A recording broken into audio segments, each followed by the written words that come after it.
Jučerašnje dece televizijski film iz 2000. godine zasnovan na istoimenoj knjizi.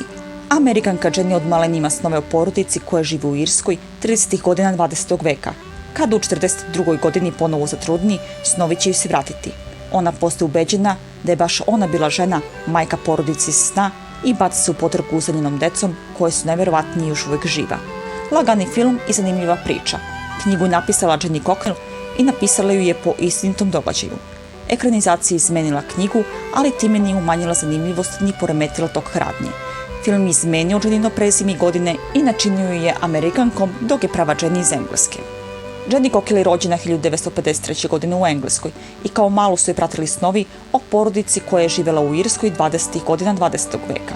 Jenny osjećala veliku povezanost sa ženom iz sna i krenula verovati da je ona bila ta žena i dala su višegodišnje istraživanje i sklapanje delića slagalice koje su joj pružili snovi. Preko snova je saznala da se žena zove Mary. Kada je gledala kartu Irske, vidjela je varoš Malahide i bila je ubeđena da je tu živjela ta porodica. Pod hipnozom je nacrtala kartu tog kraja. Bila je ubeđena da je živjela u ulici koja počinje na slovu S i da je kuća bila iznajmljena od muškarca sa nadimkom Mac. Pretraživši arhive Malahida, našli imanje čije prezime vlasnika počinjalo na Mac. Imanje se nalazilo na Sword Roadu i kuća imanje bila iznajmljena mnogobrojnoj porodici, čije su deca posle majčine smrti odvedena u sirotište. Odlučila da nađe Merinu decu, daje oglas u novinama i javljaju se Sonny, najstariji Merin sin, i kada su se sreli, prisjećali su se događaja koji su se desili 30 godina pre Jennynog rođenja. 1993. godine Jenny je izdala knjigu o ovome i ova knjiga se smatra jednim od najboljih dokaza reinkarnacije. Koliko ima osoba koje veruju u ovo, toliko ima i onih koji ne. Oni koji ne veruju tvrde da su slučajevi kao Jenny samo obmana i da se sastoje od nagađanja. Za Jenny slučaj, kako tvrde u svakom mestu u Irskoj, ćete naći da je postojala žena s mnogo dece po imenu Mary, a da je živjela na putu na slovo S i da je živjela u iznajmljenoj kući je isto i više nego izvesno. Ali šta sa Jennynim sećanjima? Profesor Jan Stevenson je za 40 godina pratio i analizirao oko 500 ovakvih slučajeva, a proučavao još oko 1000 drugih. U istraživanjima je nailazio na ljude koji su znanje o svojim prošlim životima prikupili iz knjiga i iz priča ljudi koji su poznavali pokojnike.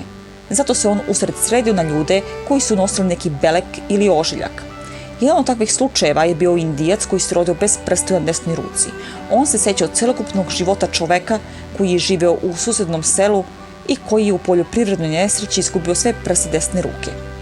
Opet u ovom slučaju roditelji su mogli od malena povezati hendikep svog sina sa preminulim meštaninom susednog sela i dete je od malena slušalo priče o tom čoveku. Jan tvrdi da postoje desetine slučajeva gde je intervjuisao ljude koji su mu pričali svoje sećanja, a još uvek nisu bile u dodiru sa porodicom osobe iz prethodnog života, niti sa ljudima koji su je poznavali. Naučnici tvrde da osobe koje kao deca trpe stres i treba im beg od stvarnosti izmišljaju ovakve priče. Jenny kao mala bila povučeno i nervozno dete, te im je to dokaz da je sve samo plod njene mašte. Jedan od njenih dečjih snova je da se nalazi u beloj prostoriji i bori se za vazduh. Ova noćna mora nije bila nimalo prijatna. 30 godina kasnije našla Merinu smrtovnicu.